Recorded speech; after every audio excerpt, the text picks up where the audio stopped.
তো কি বলবেন দাদারা, কলকাতার অবস্থা কিন্তু আজকে চরম লেভেলে খারাপ। মুম্বাইয়ের সঙ্গে ম্যাচটা যে এত খারাপ হবে ভাবাই যায়নি। মানে 9টা ম্যাচে 10 পয়েন্ট ছিল কলকাতার, সবার কিন্তু 10টা করে ম্যাচ খেলা হয়ে গেছে। আমরা ভেবেছিলাম যে আজকে 10টা ম্যাচে 12 পয়েন্ট হবে কলকাতার, যাতে টপ 2-তে থাকতে পারে, সেরকম পজিশন কিন্তু ছিল। কিন্তু আজকের অবস্থা কিন্তু সত্যি খুব খারাপ। সপ্তম ওভার চলছে, 5টা উইকেট গেছে পাওয়ার প্লেতে। 6 ওভারের মধ্যে 5টা উইকেট চলে গেছে, রিঙ্কু সিং ব্যাট দিয়ে আউট। ইম্প্যাক্ট প্লেয়ার এসেছে মনীষ পান্ডে। ভাবা যায় যে মনীষ পান্ডেকে এখনো পর্যন্ত কলকাতা খেলায়নি, সেই মনীষ পান্ডে কিন্তু ইম্প্যাক্ট প্লেয়ার হিসেবে এসেছে।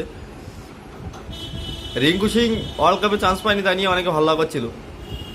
তো ভাবলাম হয়তো আজকে মুম্বাইয়ের সঙ্গে রিঙ্কু সিং একটু ধুয়ে দেবে ম্যাচটাকে, কিন্তু না, একদম আশা অনুরূপ না। আগের পর আগের যে উইকেট পড়া শুরু হয়েছে, তা আজকে মনে হয় কলকাতার 100 রান করা খুব চাপ হবে। 100 রান হয়তো হবে, কিন্তু 150 রান করতে পারে না পারলে। আসলে মুম্বাইয়ের সঙ্গে ম্যাচ জিততে গেলে কমসে কম 200 রান করা তো অবশ্যই জরুরি, কিন্তু আজকে তো 150 রান হওয়াও চাপের ব্যাপার দেখছি। কারণ আপনারাই দেখুন,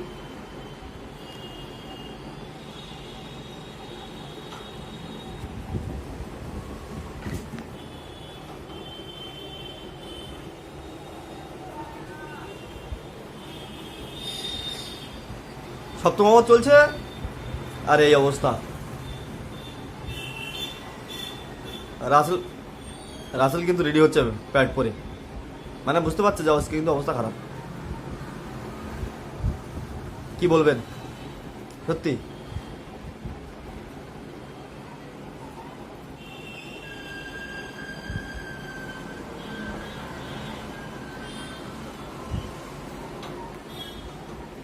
আট ওভার শেষ, 65 রান আর 5 উইকেট।